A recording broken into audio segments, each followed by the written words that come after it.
Uharuki mari Ijana. Sha wapinda tuvyatsi byose ni andi ndirimbo ni ari pro Burundi.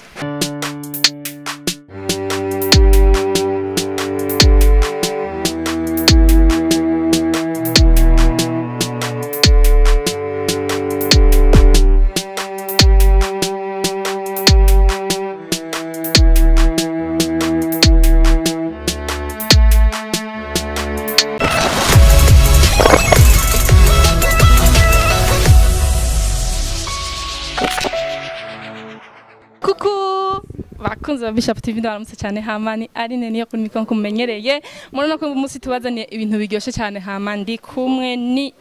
ibintu bimeze gute biraryoshe ibintu byiswaga hama murona ko namanda bazanira ibintu biryoshe ni muri cya higaniro kuzimana nkuko namye ndabibabwira hama umunsi nkaba nabazaniye umushitsi mutari mumenyereye umushitsi w'umudada ngana ryambere dukoranye n'umudada naba nihenze ya wari wihenze n'ubwambe ni ryambere hama karibu kuri Bishasha TV widondora abakunzi ba Bishasha TV mugira ngo bakumenye. OK, merci beaucoup. Ku mazina yanje ni na Flavia. Nkaba ngiye cyane no kuba kuri micro za Bishasha TV. Ndaryoye cyane ku mazina ni na Flavia ko nabivuze. Hama nize vraiment ko ikiganiro kiza kuba shosho mu twitege. Fire moto nawe ngaha mu mbaga hani buryo ibubamfu. Idondora abakunzi ba Bishasha TV.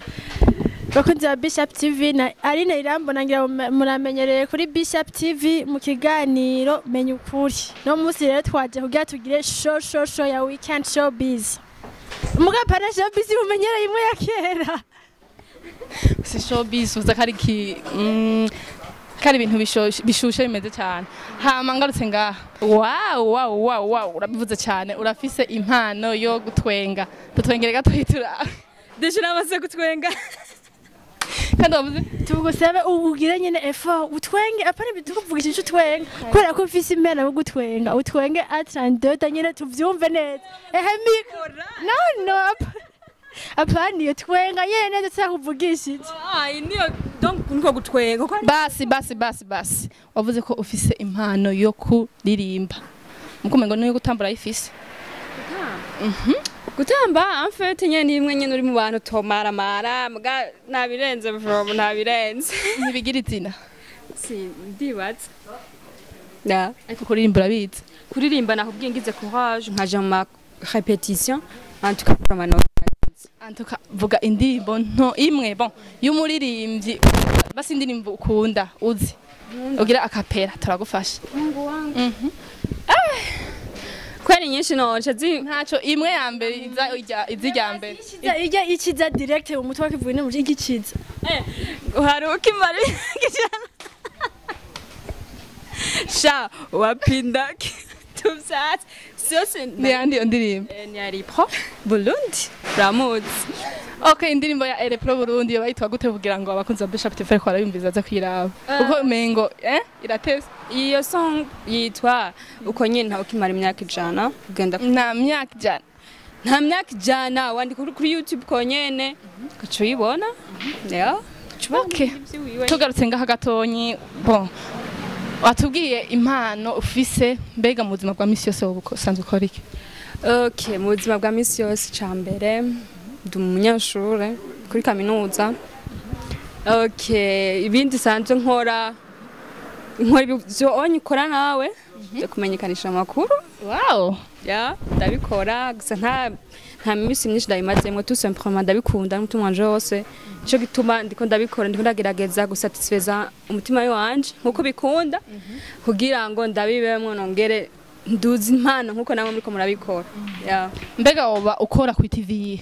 Okay, TV nkorako ni Widoloko Steve. Genda kuri YouTube kandika Widoloko Steve. Ushobora ibiganiro twagiye turakora ko bingana ko byoshe ibintu nk'evyo. Ikiganiro ca mbere wakoze ugakabona baragikunze. Bikoranye nande? Novuga yuko ibiganiro byanje byose novuga ikiganiro kiryoshe canke bagikunze ubirabira muri commentaire ntubirabira ngo gifise vibe ntubirabira ngo gifise kimeze gute urabira muri commentaire byose barabikunda ibyo wawe ya je nta muntu ndabona muri commentaire ngo agiye kuntuka kuruvuga Bakobwa no barambwira nana courage iki gira inguvu nyinshi nanje rero ivyo bica bituma ngira effort nkagerageza uburyo bwose bavuze ngo menyekanisha amakuru bavuze ngo no kugira iki ivyo ukora vyo kumenyekanisha amakuru ukaduza impano nkuko nyene bintu nk'ivyo okay none uri mu journaliste uri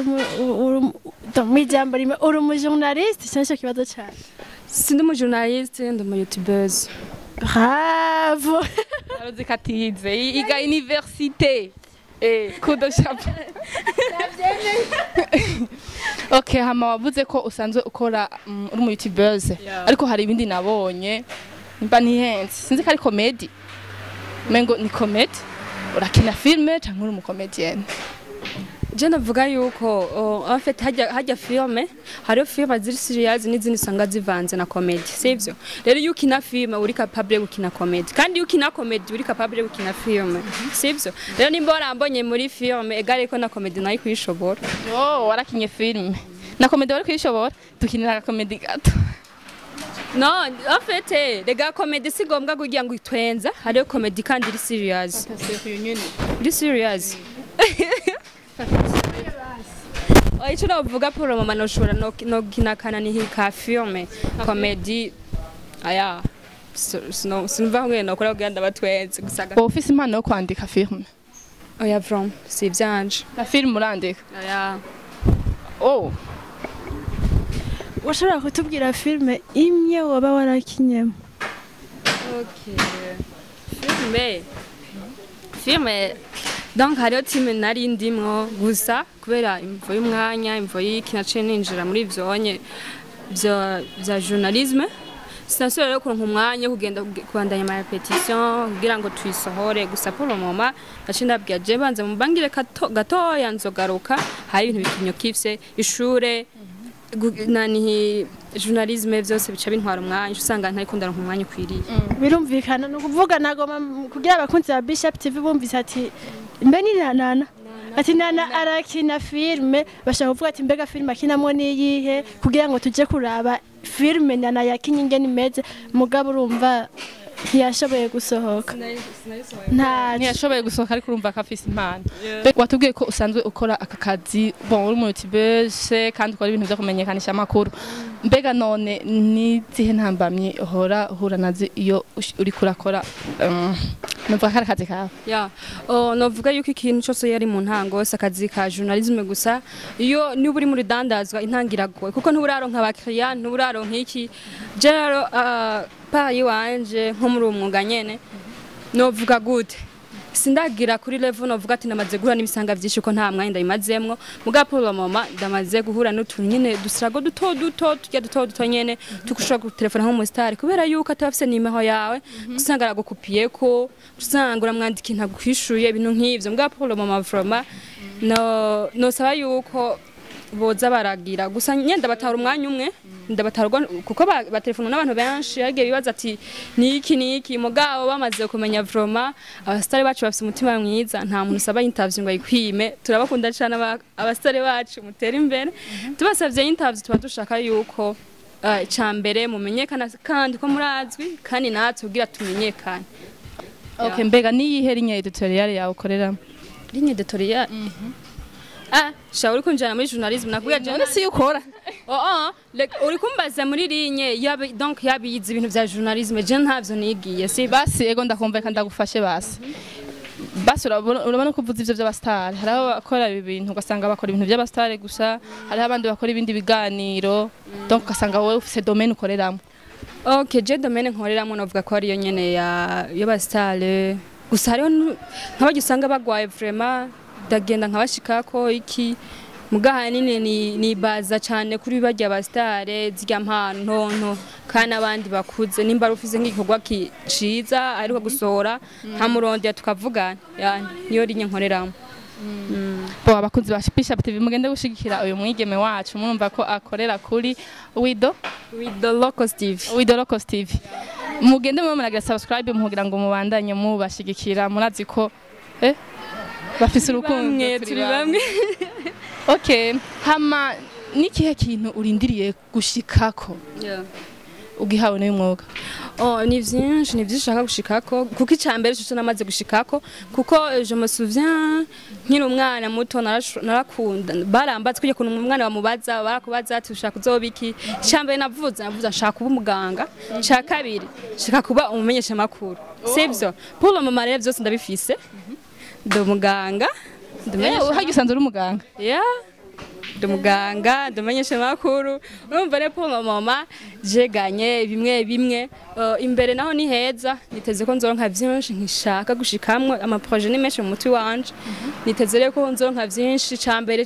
shimira Imana nukuvuga gute nukumenyekana kugira abagenzi benshi po mama ndafise abagenzi benshi kandi ufise abantu ufise ibintu kandi ibintu navyo biguhaba nana bavuze burya numvira Ijana nasanze twari dufise indoto zimwe sha ego sha nanje bahora bamba dushaka kubiki umuganga umenyesha makuru heureusement malheureusement umuganga byarase nta nubwo turiko turahura nana mu mugabo ko kuba umu youtubeuse sinavuga umu journaliste mugaje nze umu journaliste même si ubu nshobora kuba ndi mu youtubeuse bien ntanda umu journaliste kandi ego icyo narondeye nakironse none wowe donc uri kuraraba uyu mwuga wo kumenyekanisha abantu donc reka tuvuye kumenyesha makuru sivyo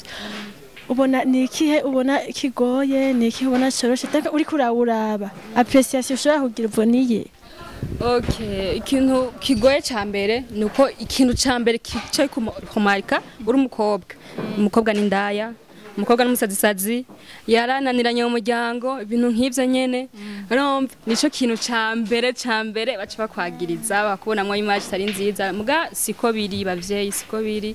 abavyeyi bacu turabicaka tukabasigurira tukabasha muze muradutahura sirivuke abavyeyi bacu nakazi ni nko noja kudandaza muri ville ni nko noja kugira iki sinzi no dandaza ni business mu zindi pour le moment kazi nkaka nakazi ko guteza imbere umuntu kandi umuntu atavyitwayemo neza kameme biramushikana ku ndoto ziwe uravuze ikintu gikomeye cyane harabeshi batwitiranya babona tuja imbere ya kamera canke kacebaza ko turinda s'il vous plaît je vous en prie mudutahure sivyo na gato sivyo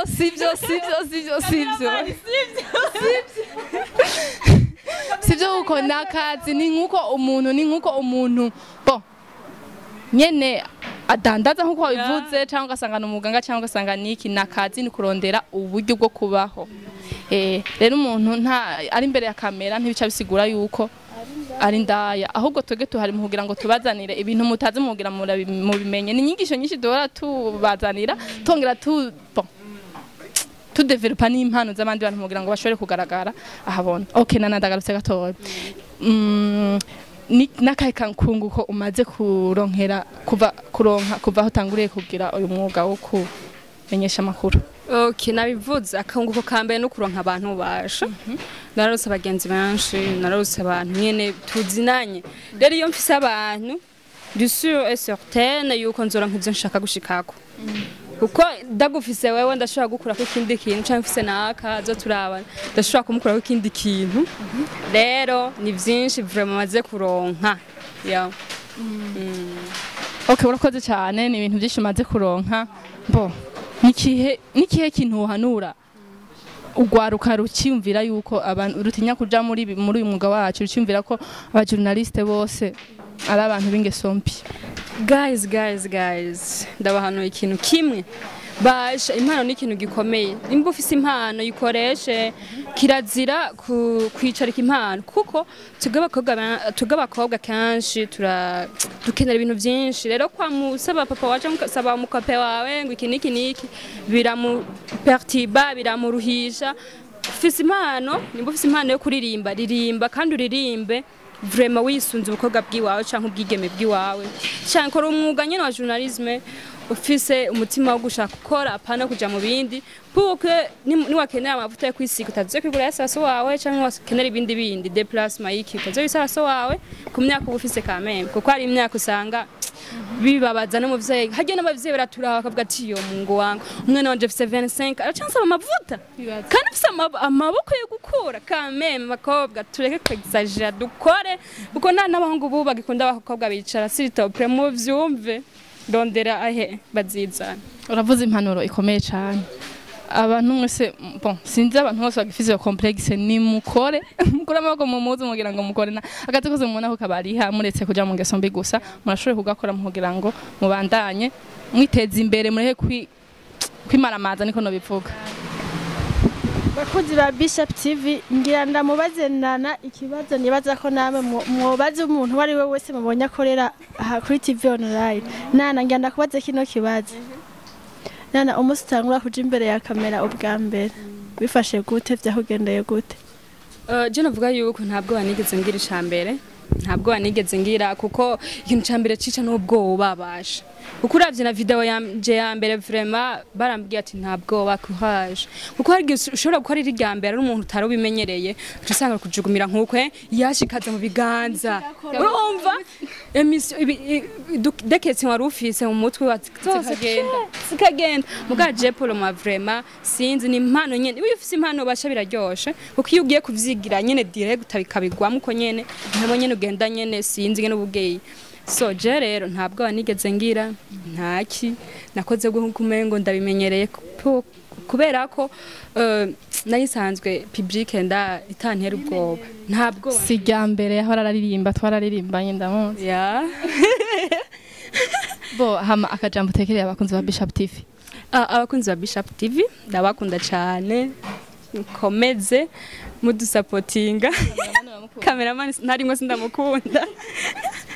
nzigo hajya yamwishe kandi yapfushe yihangane sindamukunda mugabo abakunzi ba Bishop TV ndabakunda cyane wandaye mukurikirana cyane from mu supporting mbwira mu subscribe amashema comment aho bitagenda neza from mu wabwire aho bigenda neza naho mwabwiye ati courage kugira ngo bakobwa banyu imisore yanyu batera imbere bifashe mu projet abafise hamana ndabakunda cyane nana tugushimire cyane wakoze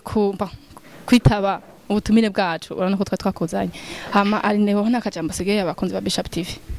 Bakuzi ba Bishop TV cyo namanda babwira ni bya bindi nyene mugende ngaho musi oya hari ndaza guhindura mugungira mbaze mvuge bya bindi mugende ngaho musi aho ngaho musi mwandike muri commentaire ibitagenda neza mutubwire uko mwipfuza ko twabakorera mutubarire kugira ngo tuze banezereza ibibaryohera ntidusange turiko dukorera muri moi niko babivuga et puis eko nabasezeye tuzosubira mu kiganiro cyamenye ukuri bazi ko dukunda guhurira kenshi mudukurikirane nayo turabakunda cyane tuzozurabazanira ibibaryohera Bishop TV kandi mugende kuri channel ya Idolocos TV bagenzi turi inshuti turababanyi turi iki turi byose mugende kuri channel ya Idolocos TV mugire subscribe mu commenting mugire asha Kwarukundo nyine ndabize ko mugiye kubikora ndabakunda cyane. Mwavyumvise nana nawe nyine mu supporting murabona ko mwayibonye mu bikore. Hama je nkabanda basezeye turabakunda cyane. Mwumvishe ibyo babasaba mugende mu bakorere hama mwabibonye ko turabaye trio. Okay, hama bye ciao ciao.